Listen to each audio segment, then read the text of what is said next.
उनसे कहा है मिल के जाना और मिल के आ जाना, दाएं बाएं देखा तो बुला लेंगे कोर्ट में। तो सवाल यह है कि 1984 के अंदर दिल्ली में लोग मारे गए, ऐसे ऐसे सानिया हुए हैं, ऐसी ऐसी घटनाएं हुई हैं कि आप डर नहीं जाएंगे। आपको इतना डर लगेगा कि आपको लगेगा कि ऐसा भी हो सकता है इस मानव समाज के अंदर। मैंने किसी कांग्रेसी को, किसी सपा के, किसी बसपा के लोगों को उन लोगों से मिलने जाते नहीं देखा जहां 3.5 लाख लोगों को सिर्फ इसलिए कि किसी ने उस वक्त की मोहतरमा वजीर आजम को मार दिया था, लिहाजा उसका बदला इनोसेंट लोगों से लिया गया, कोई मिलने नहीं किया गया। बल्कि जिन्होंने मारा उनको वजारतें दी गई, उनको मंत्रालय दिए गए, उनको क्लीन चिट दी गई। और क्योंकि वो सिंह साहब बार बार कहते हैं, और मैं समझता हूं कि इस देश के मीडिया ने कुछ लोगों को जबान दी है, धन्यवाद करना चाहिए इस देश में RSN सिंह, GD बख्शी, सुशील पंडित जैसे लोगों का, जो टेलीविजन पे खुलेआम कहते हैं कि यह मुमकिन नहीं है कि भाई अंग्रेज आए थे, ईस्ट इंडिया कंपनी आई थी, यह गुलाम हो गया देश। समझ में आता था, हम तो पहले से गुलाम थे, हमारी हालत तो बहुत कमजोर थी। लेकिन मुझे दुख इस बात का होता है कि आजाद भारत के अंदर एक महिला आती है और पूरी पार्टी उसकी गुलाम हो जाती है। वो जायज नाजायज कर रही है, कोई रोकने वाला नहीं है, क्योंकि उसने एक ऐसा एपरेटस बनाया है कि सबको बंदर बांट की है। वो शंकराचार्य को भी रात में गिरफ्तार कर देती है, वो हिंदू टेरर भी क्रिएट करवा देती है, वो पाकिस्तान में अपना आदमी भी भेजती है कि मदद करो हमारी मोदी से हटाने के लिए। तो क्या वजह है हम उस औरत के बारे में, उस महिला के बारे में, हम कोई उसकी जाती शख्सियत पे नुक्ता चीनी नहीं कर रहे, हम उसकी जाती जिंदगी से हमको कोई लेना देना नहीं है। लेकिन क्या इस देश ने पूछा, यह वो देश है कि अगर एक घटना गाजियाबाद में हो जाती है तो पूरी पूरी सरकारों को कटघरे में खड़ा कर दिया जाता है, पूरा समाज अपोलोजिस्टिक हो जाता है, बैकफुट पे चला जाता है। लेकिन क्या आप किसी ने पूछा यह बात कि क्या ये कोइंसिडेंस है कि एक महिला इस देश में जब आती है तो कुछ दिनों बाद सास मार दी जाती है, देवर मार दिया जाता है, और तो और अपनी बेटी की शादी जिस शख्स से करती है वो अच्छा वाला बर्तन बना रहा था आपके पड़ोस में मुरादाबाद में,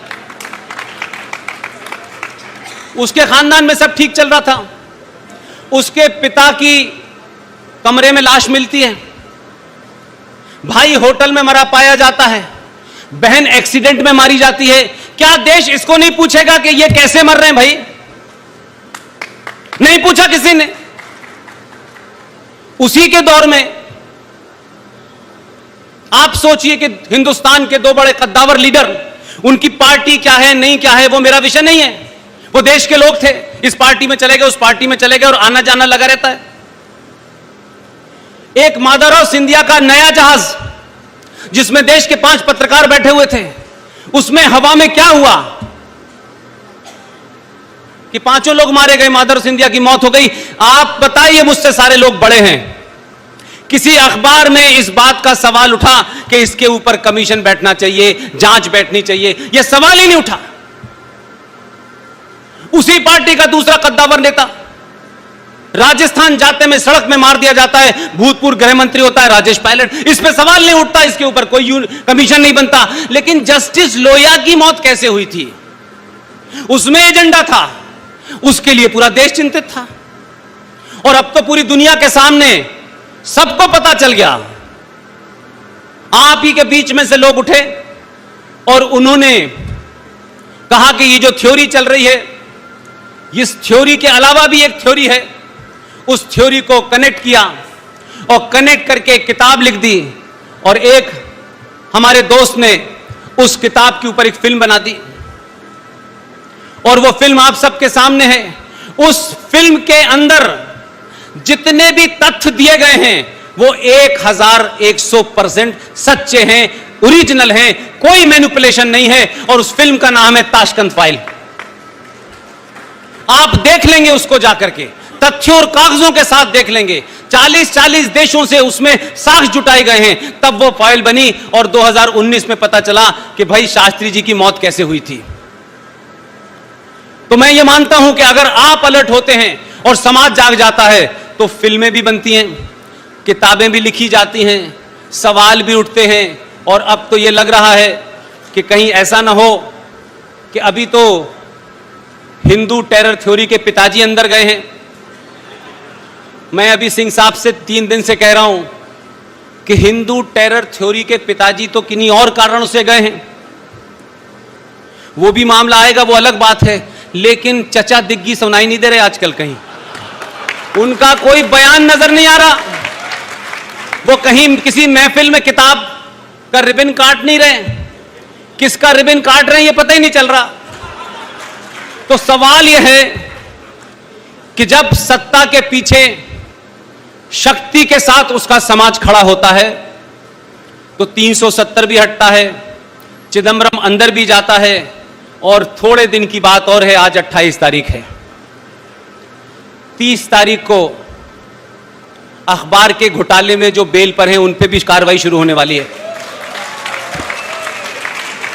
तो ये मत समझिए कि आप जो गलती पिछले कई सालों से कर रहे थे कि आपको तो वोट देना है, किसी को दे दो भाई, हमें क्या फर्क पड़ता है, इनको आना है उनको आना है। लेकिन पहली बार आपको भी एहसास कर दिया कि उनको नहीं आना, इन्हीं को आना है। आप अपनी इस ताकत को बनाए रखिए। और मैं जो देख पा रहा हूं, मेरे सीनियर जो देख पा रहे हैं, आप अपनी सनातन संस्कृति को प्राप्त करेंगे, उसकी शुरुआत हुई है। लिहाजा इसके साथ साथ आपको अपने अंदर, अपने गिरेबान में झांकना पड़ेगा। ये वो लम्हे हैं कि जिस लम्हों में अगर आप कोई खता करेंगे तो 1000 साल के बाद तक नजर नहीं आएंगे, आप कहीं पता नहीं चलेगा। क्योंकि अब तक लोगों ने आपको, आपके इस पुरुषार्थ को, इस ताकत को समझा ही नहीं था, अब वो समझ गए हैं, वो दूसरी तैयारी करेंगे। आप ये ध्यान रखिएगा कि अगर किसी कारण से भी अपनों से गलती, हमारे लिए गलती, हमारा ये नहीं हुआ, उसका ये नहीं हुआ, ये स्थिति इस देश में 500 साल तक बना के रखनी है कि इसके अलावा, इस सोच के अलावा लोग सत्ता पे न बैठे। 2 घटनाओं का जिक्र करके मैं अपनी बात को आगे बढ़ाना चाहता हूं। बोर हो रहे हो तो बता दीजिएगा।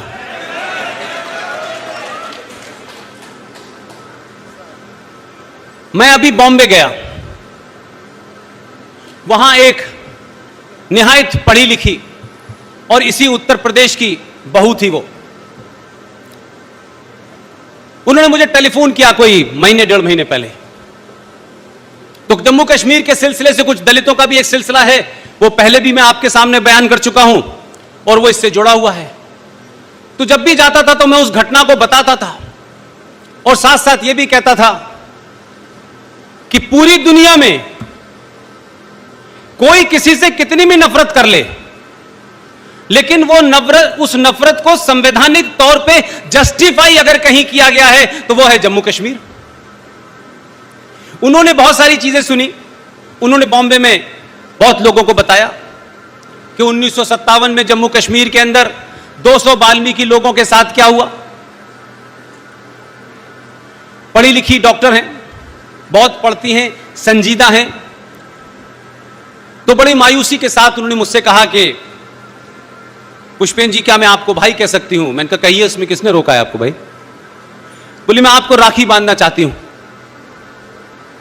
मैंने कहा 15 अगस्त को मैं मुंबई में हूंगा, आप मुझे वहीं राखी बांध दीजिएगा। जो बात उनसे मुझे करने के बाद पता चली, शक मुझे हल्का सा था, लेकिन क्योंकि वो ज्यादा किताबें उन्होंने पढ़ी, क्योंकि उनका वो एरिया है, उन्होंने कहा पुष्पेन जी, मेरी एक मुहिम चल रही है, मैं आपसे उसमें मदद चाहती हूं। मैंने कहा समाज के किसी भी ऐसा काम जिसमें समाज जुड़ जाए, आप रात के 2 बजे भी कहेंगी तब भी मैं हाजिर हो जाऊंगा। जो इंपॉर्टेंट बात है जो मैं आपके सामने कहना चाहता हूं, अगर किसी को दिल को चोट भी लगे तो मुझे माफ कर दीजिएगा, क्योंकि इसमें मेरा कोई हित नहीं है, मेरा कोई एजेंडा नहीं है। मैं उस समस्या से जूझ रहा हूं, उसकी निटी-गिटी को समझ रहा हूं। ये जो हमारे वाल्मीकि लोग हैं, जो दलित लोग हैं, ये सुअर क्यों पालते हैं? मैं चाहती हूं कि अब ये सुअर ना पालें। मैं उनकी बात को समझा नहीं। फंक्शन खत्म होने के बाद मैंने अपने कहा कि मेरे होटल में आ जाइए, उनके साथ में 3-4 और लोग भी थे। उन्होंने बड़े विस्तार के साथ मुझे ये बात समझाई, और उस पूरी बात में मुझे लगा कि क्या इतने बड़े सैक्रिफाइस को, इतने बड़े एक ऐसे समय में जब आप खुद खतरे में हो, आपका समाज खतरे में हो, आप उससे समझौता करने की जगह आप उससे लड़ने की डिवाइस निकालते हैं। यह बहुत कम होता है। यह बात अलग है कि जो अब्दुल्ला हैं कश्मीर में, वो मुसलमान होने का दावा तो 300 बार बताते हैं, लेकिन इस बार उनकी हिस्ट्री निकाली मैंने और ये पूछा कि अब्दुल्ला साहब आप बताइए 1722 में आपके जो पूर्वज थे उनका नाम क्या था? अब उन्हें पता है, ये बात अलग है कि पब्लिकली नहीं बताते। ये अब्दुल्ला फ्रॉड, इसके पूर्वजों का नाम 1722 से अगर निकालें आप तो उनका नाम था राघव राम। अब जिन लोगों ने 2 रुपए किलो चावल और तलवार के जोर पे अपना धर्म बदल लिया, अपना नाम बदल लिया, वो किनको प्रताड़ना दे रहे थे, इस रेफरेंस में यह बात कहना चाहता हूं। तो पता यह चला कि जो दलित समाज है आखिर ये सुअरी क्यों पालता है? ये तो हिंदू लार्जर फैमिली का हिस्सा था, लेकिन क्योंकि उस दौर में, उस दौर की बात बता रहा हूं, उस दौर में इनकी महिलाएं बहुत खूबसूरत होती थी और उसका जीता जागता प्रमाण यह है कि उन्होंने कहा कि उस वक्त यह रिवाज था कि जो भी बहू आएगी गांव में, वो शुरू के 3 दिन तक शेख साहब के घर पर रहेगी और यह सिलसिला चलता रहा। उनसे होने वाली जो संतानें हैं उस दौर में, उन संतानों के बारे में आप महाराष्ट्र जाइए, डॉक्टर रेखा बंडवाल से मिलिए, आज भी वो संतानें शेख दलित के नाम से जानी जाती हैं। उस वक्त इन तमाम दलितों ने क्या किया? ये ताकतवर नहीं थे, लड़ने की क्षमता नहीं थी, समाज के बड़े वर्ग ने उनको अलग थलग कर दिया था। इन्होंने कहा कि हमारी बहू बेटी शेख साहब, आपकी 3 दिन के लिए दुल्हन तो बनेगी, लेकिन क्या हमें यह इजाजत है, क्या हम ये, आप इसकी हमें छूट दे सकते हैं कि जो हमारे कुल देवता हैं उसकी हम पूजा करने के बाद इसको हम आपके सुपुर्द कर देंगे? उन्होंने क्या किया कि पहले कुल देवी की पूजा की, उनकी कुल देवी थी, वहां जाके पूजा हुई और ये डिवाइस निकाली कि इस कुल देवी की पूजा में सुअर की बलि चढ़ेगी। तो सुअर की बलि दी गई और फिर उसके बाद क्या कहा गया कि हमारी कुल देवता की जो जानवर की बलि चढ़ती है, उस जानवर के खून में, हमारे सबके घर में जब भी बहू आती है तो आपने देखा होगा दरवाजे पे वो महावर रखते हैं थाली में, उसमें वो पैर रखती हैं और फिर घर में चलती हैं। यही रस्म है कि नहीं है? उन लोगों ने कहा कि जो बलि है जानवर की, जो हमारे कुल देवता ने ली है। हमारी ये बहू इसके खून में अपने दोनों पैर गीले करेगी और जिसके भी घर जाएगी ये ऐसे ही जाएगी सबसे पहले। और ये सिर्फ उन्होंने करा नहीं, इसे करा और ये जानते हुए कि ये खबर पता चल जाए, इसका ढिंडोरा भी पीटा। और जब ये खान साहब को पता चल गया कि सुअर को काटा गया है और उसके खून के पैर इसमें हैं, ये मेरे बिस्तर के पास आ जाएंगे तो अल्लाह मुझे तो वैसे ही खारिज कर देगा, तो पहली फुर्सत में ये रस्म उसी दिन से बंद हो गई।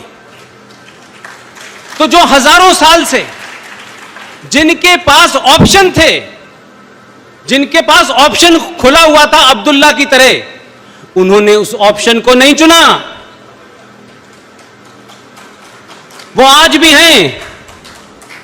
और जम्मू कश्मीर की घटना का जिक्र करते हुए मैं बात अपनी साबित करना चाहता हूं कि वो खून खत्म नहीं हुआ है, वो सोच खत्म नहीं हुई है। 1957 की घटना को रेफरेंस में बता रहा हूं, आप लोगों को बता चुका हूं, और उस संदर्भ में मैं क्या कहना चाहता हूं, यह मेरा पॉइंट है। 1957 में उस वक्त जो शेख थे, 1200 साल पहले, मुझे उनका पता नहीं, लेकिन यह नकली शेख कश्मीर में जो हैं, कन्वर्टेड जो हैं, जिन्होंने तलवार के दम पे नई शलवार पहन ली है, इन्होंने क्या किया, इनको लगता था कि हम जितना अत्याचार करेंगे उतना ही होगा। तो शेख साहब के उस सूबे में 1957 के अंदर दलितों ने, वहां जो लोग सफाई का काम करते थे वो दलित नहीं थे, वहां हड़ताल हो गई, महामारी फैल गई, तो शेख साहब है, करते हैं, बाकी कुछ नहीं करते। तो आप सोचिए कि बख्शी गुलाम मोहम्मद साहब, जिनके नाम के आगे मोहम्मद लगाए, उन्होंने अपने कैबिनेट के 2 लोगों को भेजा कि भाई जाइए, हिंदुओं में कोई कम्युनिटी होती है वो ये गंदगी साफ करती है, उसको लेके आइए। उनके 2 कैबिनेट मिनिस्टर गए गुरदासपुर, पठानकोट और अमृतसर, और 200 वाल्मीकि लोगों को लेके कश्मीर में आए और उनसे यह वादा किया गया कि आप यहां रहिए, हम आपको नागरिकता भी देंगे, हम आपको नौकरी भी देंगे। मैं उन तमाम लोगों से मिला हुआ हूं, इस 35A के दौर में सबको गले लगाया मैंने। आप सोचिए जरा, 1957 के अंदर तो भारत के अंदर इंग्लिश सिस्टम भी नहीं आया था। उस वक्त की क्या प्रथा थी कि वो शेख साहब की गंदगी जो दिन भर वो अपने पेट में इकट्ठी करते थे, वो दलित सर पे रख करके उसको शहर के बाहर डालने जाते थे। ये 1957 की घटना है। पूरे देश में इस प्रथा को, सर पे मैला ढोने वाली प्रथा को समाप्त कर दिया गया, लेकिन जम्मू कश्मीर में भारत का कानून नहीं चलता, मानी थी। उनको 1957 से लेकर के उनकी 5वीं पीढ़ी आ गई है। उनके बच्चे आज राष्ट्रीय चैंपियन हैं, एमबीबीएस करके डॉक्टर बने हुए हैं, एमबीए करके बने हुए हैं, इंजीनियरिंग करके बने हुए हैं। कितना दबाव आर्थिक और मानसिक और सामाजिक रहा होगा कि वो भी पिछले 60 साल से न तो वोट दे सकते थे, न उस राज्य में उनको नौकरी मिल सकती थी। लेकिन आप सोचिए जरा, इस हिम्मत की दाद दीजिए, इस बात को सराहिए। मैंने वो सीन अपनी आंखों से देखे हैं, आप सब लोग विजुलाइज कर सकते हैं इस बात को। उन लोगों को पिछले 70 साल से लगातार यह कहा गया कि अगर आप इस्लाम कबूल कर लेंगे तो फिर हम आपको यहां की नागरिकता दे देंगे।